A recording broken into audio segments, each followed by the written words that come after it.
As requested, the DOJ has now released a mostly unredacted version of the affidavit explaining the rationale for raiding Mar-a-Lago several weeks ago. There is still a significant amount that has not been revealed, although even inside of the affidavit, the explanation as to what sections would need to remain redacted, it's actually pretty interesting too, and we're gonna dive into all of the details.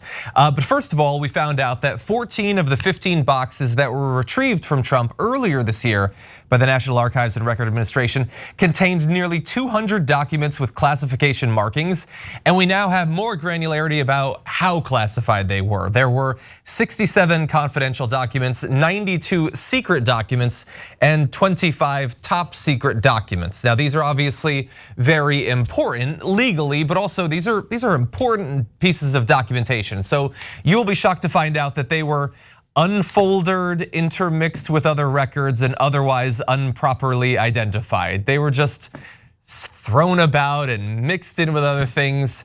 So as we've talked about along the way, as we've got more details, Trump cared so much about these documents that he was willing to break the law to keep them, to obstruct an investigation to hold on to them, even after he had handed back hundreds of other classified documents, and yet cared so little that he just left them mixed with Post-it notes and recipes and stuff, I guess. But anyway, that's the first bit of information we have. We also know about why they were so worried about obstruction, as well as a number of other details that we'll get into. But Cenk, first of all, what do you think about them releasing an affidavit? Yeah, of course it wasn't gonna help Trump. And he's going, I dared them to release it. And then they were about to release it. He's like, don't do it, okay? I'm really worried about it. Okay, so yeah, we know you knucklehead. Look, I'm not exaggerating. I'm not sure that in my personal life, I have ever met someone as dumb as Donald Trump.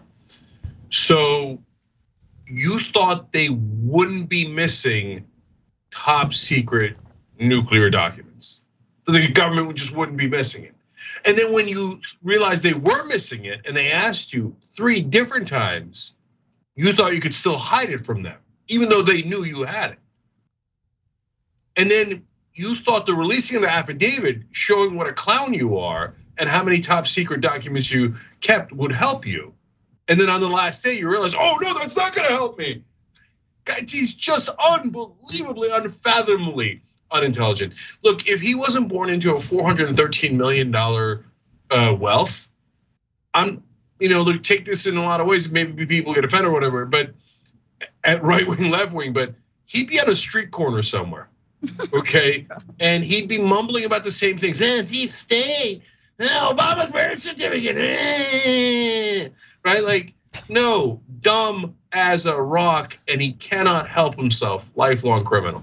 Yeah, I mean, also just reading about how he handled documents generally when they weren't ripped up and flushed in the toilet at the White House in the Oval Office. It was also apparently he would take them out and show them to different diplomats, like show and tell. This is a Washington Post reported that, I believe, in the last couple of days, and also he didn't have respect for the documents in the Oval Office itself. So it'd be like, yeah, we'll put this one there, we'll put that one there. Like, again, this is a man who's never gone to the library, has never had to check out a book or look through a magazine or an article, and then realize he can't actually take that stuff home. The periodicals, they stay there, that kind of thing. Obviously doesn't know the Dewey Decimal System. Neither do a lot of our viewers from the Gen Z era, but so yeah, I think it's good they released it. I just wanted to say that. I think it is good they released it given the fact that it's a former president.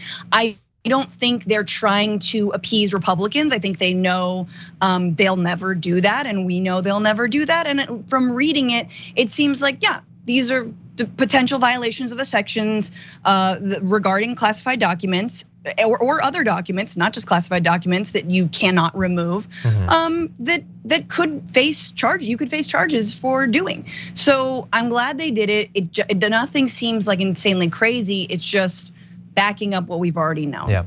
Yeah, John. One more thing before you tell us the rest of the story. Two. First, I realized, this might be the first plausible defense of Donald Trump, that he's so dumb that he thought it was like coloring books or something. Like he thought, no, I mean, the nuclear secrets, of course I could take them home. Top secret, it doesn't matter. I was once president. That means I own America and I own everything. Like, that's not implausible. Like, because there's no reason to take him home other than to sell him, period. Unless your IQ is near 20 and you can't distinguish like letters and documents from one another, and you think everything is yours because you're a mental little person or whatever we're calling it these days, okay? And then the Oval Office, to be fair to him, Francesca, you say, oh yeah, he would dump things in the toilet after ripping them. Maybe he thought that's what the Oval Office was. Just a giant toilet. Yeah. Yeah, I mean, look, shaped like one. You've described him as egomaniacal and all that. That's the other potential explanation as to why he'd want to have them, other than potentially selling them. Literally just to have them, because they're his and he wants to have them. He wants to show them off. He wants to know that they're there. Possession for possession's sake seems like, I think, a very plausible reason why someone who believes that $1 billion isn't enough and you need more billions of dollars. I'll never understand that way of thinking, but I think it tracks for him. But there were several things, first of all, that were not in this disclosed affidavit. No more information about the exact content of the documents, including as to whether any had anything to do with nuclear weapons or energy production or anything like that. We don't know. But what we do know are something having to do with why they felt they needed to raid Mar-a-Lago and why some parts of the affidavit remain redacted. I think both of those parts are interesting. So they said in the affidavit, there is probable cause to believe that additional documents that contain classified national defense intelligence or that are presidential records subject to record retention requirements currently remain at the premises. There's also probable cause to believe that evidence of obstruction will be found at the premises. So they're not specific about what do they mean that there's evidence of obstruction? But that was one of the reasons they felt they needed to go. They do say that they had earlier received a written statement signed by at least one Trump lawyer back on June 3rd, saying that to the best of their knowledge, there had been a search of Mar-a-Lago and all classified material sought in a prior subpoena had already been returned. That statement, they say, along with visuals from surveillance camera footage of the property that federal officials captured and witness interviews were said to be part of the concerns among investigators about obstruction. So if they had signed a statement saying, we searched, we have nothing else, and yet they had surveillance camera footage as well as witnesses attesting to the fact that there were still documents there, then that could potentially count as obstruction. The lawyer's legal statements were literally attempting to obstruct further investigation in this area. And it's also another reason why Trump might have thought he could take the documents because I'm president, I could do whatever. But the lawyers knew that he couldn't. They knew that it was illegal and they repeatedly lied about the existence of the documents to the DOJ.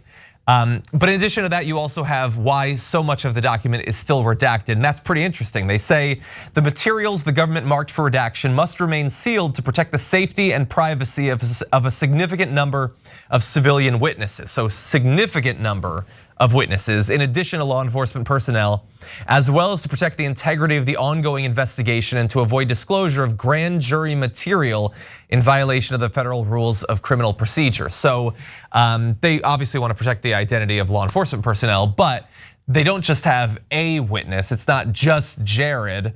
It's a significant number of witnesses, and they go on to say there's very good reason to believe that if those people were identified, or if even information about them was made clear, they could be identified, and then there would be witness tampering and threats potentially that would hamper the investigation going forward. Yeah, they're treating him pretty much like a mob boss because that's kind of what he is. The government is significantly worried that the former president of the United States would harm civilian witnesses against him, or his supporters would. I mean, that's where we are today in America. And 40% of the country goes, oh yeah, baby, yeah. Like they're on for that. And they, like, there's nothing you could say to convince them. You know, this knucklehead let a Ukrainian national into Mar-a-Lago. You know why? Because she pretended that she was a Rothschild. Which it doesn't even make any sense because she said her name was Anna de Rothschild. That's not even a Rothschild. That's a De Rothschild. Okay, and of course he just let her walk in. She played golf with him because the idiot thought she was a Rothschild. She had the laser, the space laser. Was like, do you want to take a look and see how it works? And Trump, because he's a conspiracy theorist and an anti-Semite and all that, probably thought, oh, Rothschild runs the world. Let her in, right? And so, look, but to be fair to Trump, another one of our viewers, T-Pain89 on Twitch, came up with another plausible theory why he might have had these top secret documents if it wasn't to steal them and to sell them. He said he stole the nuke codes to nuke the hurricanes. Hashtag stop the madness. And Florida does get hurricanes, and he did think it was a good idea to nuke hurricanes. So put 2 and 2 together, and you still get an idiot. Thanks for watching the Young Turks. We really appreciate it. Another way to show support is through YouTube memberships. You'll get to interact with us more. There's live chat emojis, badges. You've got emojis of me, Anna, John, JR. So those are super fun. But you also get playback of our exclusive member-only shows and specials right after they air. So all of that, all you gotta do is click that join button right underneath the video. Thank you.